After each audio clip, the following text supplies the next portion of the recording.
Welcome to Megapath Presents. I'm Ronnie Hayes, and today in the review room we're going to take a look at Carl Grimes from The Walking Dead, made by McFarlane Toys. Before we jump into the figure though, I do want to highlight the changes they're making with the package. Now, the first time we reviewed the color tops, the Red Wave, I talked about how the package just seemed bland. I think this is probably the dullest style they've had so far with the Walking Dead series for any collectible that's come out. Well, there's been a lot of collectibles, but for the figures, this is probably the worst boxes they've ever made. They've made serious improvements, though, with the Blue Wave, starting with Carl Grimes here. Now, first thing you noticed, they open this up and they give us more of a display window. They did keep the sunroof. I think that's a fantastic idea.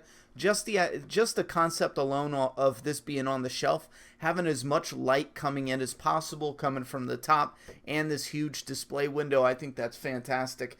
Keeping it simple with the name and a simple design, giving it some of that, Walking Dead atmosphere where they have the bloody footprints on the concrete. I think that's a nice touch.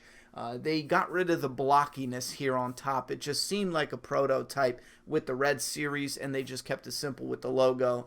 I think overall this is definitely headed in the right direction. Now for the back, I think it would have been best for the color tops for the Red Wave, since those figures just have one pose, to keep it simple with one image, just showing nice crisp detail, kind of like this Wolverine on the back. That's all you need. And this guy is highly articulated, so you could have had him in like 15 different poses. You just need one nice crisp image. For Carl, though, I do agree with two of them, because you can put him in two different poses in two different outfits. One with the guts and the wounded eye, and then with the plaid shirt and the bandaged eye, since you get two different heads. So I think that's great. I would like to start seeing more of the waves down here. However, I believe the reason they don't do that is because these waves are combined with multiple different franchises, and I don't think they have, legally speaking, I don't think they have the rights, and I don't think the other franchises would want to advertise like Gears of War, Assassin's Creed, all that other stuff, because they do video games, they do movies, they do comic books, multiple different franchises. They were doing a symbol that a lot of people didn't pick up on that I thought was a great idea, but it looks like they dropped it from the Blue Wave. But right here, it's a TV for a TV figure. They have a video game, like a controller for the, you get the idea. But that was showcasing what medium that came from: comic book, TV, video game. I thought that's a great concept. I've seen so many people going, I don't know what this design is. But let's get right into the figure here, because I think this is one of the best detail-wise color tops. You got Carl coming in the guts-covered poncho. Most likely you're going to want to pick up two if you want to display both Carls. We'll look at the detail right after I highlight the base here. A lot of the bases are coming with different textures on top. This has a gravel texture. This is from the comic series, but this has a gravel texture. But I want to highlight his footing, because with a number of other figures, especially the Daryl, I'm having so much trouble keeping Daryl standing. I just finally took him down. It's the way his weight rests on the articulation in the ankles. For Daryl, it just gave out. For Carl, it seems well balanced, because they put the peg right here in the middle of his center of gravity, right down the middle, and it's on this foot here, but again, it's towards the front of the foot here. So when you put him in there, it seems like he has better balance, and he won't waver over time and then topple over like the Daryl. So I think they fixed the problem, and that's probably something they should pay more attention moving forward. Now, let's take a look at his accessories, starting with his hat. This has a nice little chip taken out of it. Great detail. It's missing the badge. Has that little clip rivet, gold rivet there where the badge was. I believe that's what was on top. But it's got nice weathering and detail. Obviously, McFarlane Toys, definitely they're going to get the hat right, since they do fantastic with clothing and such. But his alternate head with this bandage looks amazing. I think that looks so much like the actor Chandler Riggs. That's incredible. That is so cool. These would make like for me, I love the movie props. That's the reason why I collect the toys, is because I can't afford the movie props. If I was rich or won the lottery, I'd probably buy straight movie props, like authentic ones too, not no bullshit. But oh man, having detail at an affordable price, I think that's pretty cool. Now, given it's probably not for the kids because you can't move these guys, but it'll make some adults happy, and then some older, young collectors. Older, young, you get what I'm saying. Like the younger guys who aren't playing with them anymore, but they put them on their DVD shelf. That looks great. You got some nice weathering and what is that called? Dry brushing on the hair. I think that's what that is. At least it looks like it. Maybe it's not, because now with that I'm looking off camera, it doesn't look like it at all. But whatever they did, they did a good job. They're doing something different with Carl's eyes. I don't know if it's just with Carl or they're gonna do this with all the figures, but with his eye, if you can get in close there, I don't think the camera will pick it up, but there's a light dusting of brown. It's weird. It's like they dusted a shadow in there.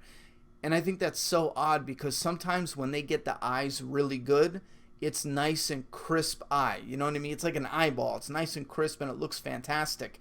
And with this, it looks like they're using a shadow technique, dusting some brown in there. Maybe that's to counter some of the derpy eyes. You know what I mean? That might be there for that. Maybe I'm reading too much into it, but maybe that's a technique to get it looking more realistic in the shadows or the lighting. I don't know, but I don't like it. I used to like the crisp eyes. Here's Wolverine, completely different style, but this is what I mean by nice crisp eyes. Again, totally different style, but they used to have better eyes than that. Now I know Abraham's right next to me. He has bad eyes to use as an example, but here's that base. You got that nice texture, and then the Walking Dead. These are kind of bland. I really wish they would do something else. I like that, but man, I don't know. Can't think of anything off the top of my head, but here's Carl's wounded eye. And again, the detail is phenomenal. Look at that gore in there. That looks great. And he's got a little groove. You could see in his hair, he has that little groove there. And it's not like a hat head, so you can display him without the hat. But because of that groove, it makes it so much cleaner to rest the hat on Carl Grimes. I think it looks great. I'm pulling his shirt up. That's why I look like that. But yeah, see what I mean? Anyway, take the hat off. Great detail and wonderful guts detail on this poncho. I like that. And he's got a little bit of articulation in his hands, so that way you can move them around and make sure they poke out of the poncho. I don't know what else you would do with that articulation. That's pretty much it. When he's wearing the poncho, you can just move his hands to make sure you can see them. But nice weathering, nice folds, nice guts. The fading going from slopped on guts, fading here to where it meets the material where it's brown. I like that. I like that a lot. Now you pop the head off. One con I will highlight is the fact that when you put the head on, you need it to face one way, or it's going to look messed up, because they have that Adam's apple. They sculpt the necks to only face one way, and that's a shame, because again, you're restricting what the customer can do with it and how they want to display it. You always need him facing this way. He always has to do that, because once you move him, you got that bulge sticking out there.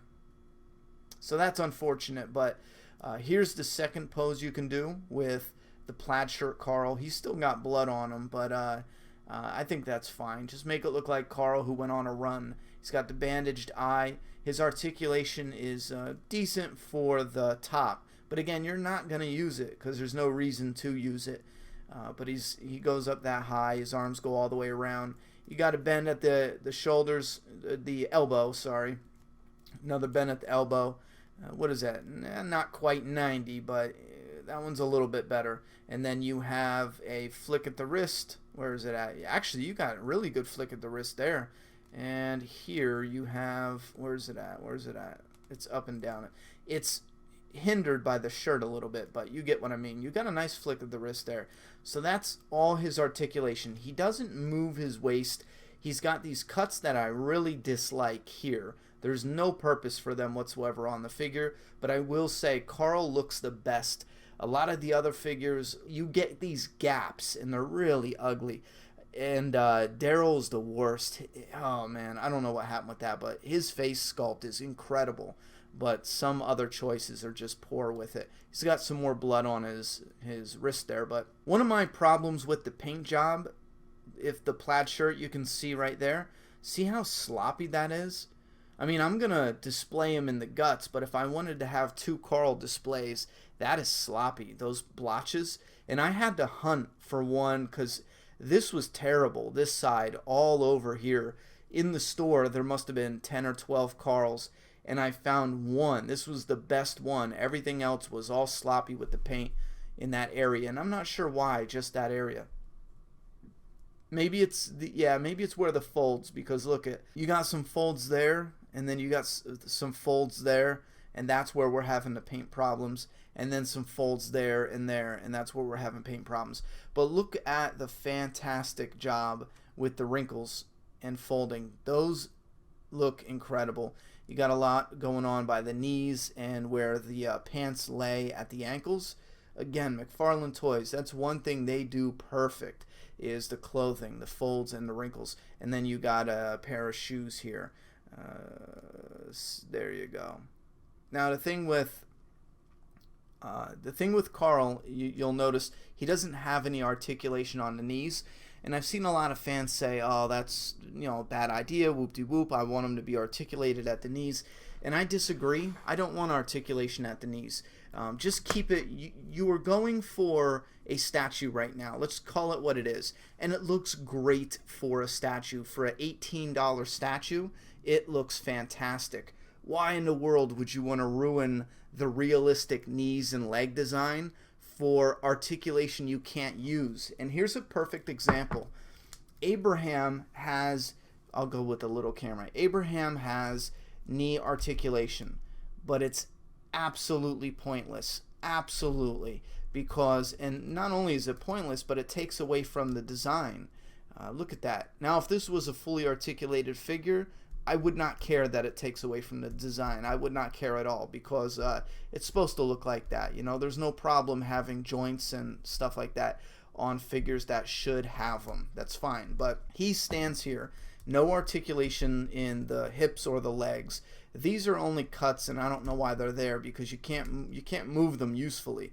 It messes up the whole sculpt. So if he's standing up, you have these knees that bend. You can't do anything else with that. Not at all. Now, if you have a figure with multiple points of articulation where the knees bend and you can actually get them in a running pose, you could pose them multiple different ways, then that's fine. You can have all these types of different poses for your display, and you can take the one figure and get 20, 30 different poses between all the different points of articulation. You have this Abraham, and it doesn't change. Just because you have this articulation here, it doesn't change the pose, because you're not going to put a leg up. It can't do anything else. You know what I mean? With the this guy, for example, when he bends his legs, you can do all these jump attack poses, get those clear bases that you see some of those posing collectors use, and have them flying to attack people. I don't know. Get creative, depending on whatever your setup is going to be. For now, I just want them on the Blu-ray shelf, so I'm not picky. With these guys, I'm not picky either. I've kind of accepted the fact that this is what they are, and that's as good as it's going to get. I don't believe they're going to make these fully articulated. Not at all, not ever. Maybe this is going to be the common practice where we see articulation in the upper half and the lower half, give or take, depending on what type of figure it is. Now, if they do go with articulation, we likely won't see that unless they bring back the 5-inch line for complete waves, because I think it fits those better. In a perfect world, I would rather have the bigger figures with the most articulation as possible. You know what I mean? I don't know. I think limiting the articulation, you alienate so much of your consumer base. I've been looking into YouTubers now who do videos vlogging where they just go and pick up collectibles, and I lost count how many times I heard collectors say, you know, I'm collecting these and these and these. Oh, these Walking Dead, they look great, but I'm not going to buy them because you can't do anything with them. They're stuck in these poses. I don't like that pose. If it was articulated, I can actually take it out and do a different pose with it. You know, and that's a big deal for some of these collectors. They don't want to pay $35 for something they can't do anything with except for the pose that they don't even like to begin with. It's difficult, and that's for the bigger ones. That was one of the examples. But for these $18 figures, you are limiting yourself to the collectors who just want to set them on the table, and that's that, in whatever pre-positioned pose that they decided to give to us, you know. And that does limit how many people will buy it, and I think that is why we are seeing color tops stacked like never before. McFarlane Toys figures are loaded. Maybe that's just my area. You guys let me know down in the comment box. But when I heard these were loaded up at Toys R Us, I was like, man, I might as well get out there in a day or two because this might be a hot figure. And it's still loaded up. I took my daughter there the other day to pick up something for school, and it's loaded. I think they only sold the one I bought to review. I'm sorry, the two I bought to review. So, all right, that's it for the Carl Grimes figure.